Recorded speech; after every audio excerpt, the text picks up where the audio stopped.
પૂર્વે વડોદરા પોલીસ સજ્જ, કારેલીબાગ વિસ્તારમાં પોલીસનું સઘન ફૂટ પેટ્રોલિંગ, નશાખોરો પર લગામ કસવા પોલીસ એક્શન મોડમાં.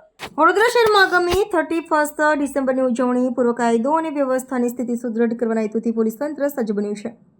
ખાસ કરીને નશાખોરો અને સામાજિક તત્વો પર લગામ કસવા માટે કારેલીબાગ પોલીસ મથક દ્વારા વિશેષ સુરક્ષા અભિયાન હાથ ધરવામાં આવ્યું છે. અભિયાન અંતર્ગત શહેરના વિવિધ સંવેદનશીલ વિસ્તારોમાં પોલીસ કાફલા દ્વારા રાત્રિ દરમિયાન આકસ્મિક તપાસ હાથ ધરીને સુરક્ષા વ્યવસ્થાનું નિરીક્ષણ કરવામાં આવી રહ્યું છે. કારેલીબાગ પોલીસ મથકના પોલીસ નિરીક્ષક NM ચૌધરીના સીધા માર્ગદર્શન હેઠળ પોલીસ ટુકડીએ મચ્છીપીઠ સહિતના ગીચ વિસ્તારોમાં સઘન ફૂટ પેટ્રોલિંગ કર્યું હતું. આ તપાસ દરમિયાન શંકાસ્પદ જણાતા વ્યક્તિઓની પૂછપરછ કરવામાં આવી હતી અને વાહનોનું પણ બારીકાઈથી નિરીક્ષણ કરાયું હતું. પોલીસની આ આક્રમક કાર્યવાહીનો મુખ્ય ઉદ્દેશ્ય વર્ષના અંતિમ દિવસોમાં શાંતિ ડોળવાનો પ્રયાસ કરતા તત્વોમાં ફાળ ફેલાવવાનો અને નાગરિકોમાં સુરક્ષાનો વિશ્વાસ જગાડવાનો છે. ઉજવણીના બહાને નશાના કારોબાર કે સેવનની પ્રવૃત્તિઓને રોકવા માટે વડોદરા પોલીસ દ્વારા શહેરના પ્રવેશદ્વારો અને ભીડભાડવાળા સ્થળોએ બાજનજર રાખવામાં આવી રહી છે.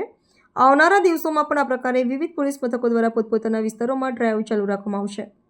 પોલીસ તંત્ર દ્વારા જનતાને પણ અપીલ કરવામાં આવી છે કે તેઓ કાયદાનું પાલન કરે અને કોઈ પણ શંકાસ્પદ હિલચાલ જણાય તો તાત્કાલિક કંટ્રોલ રૂમને જાણ કરે.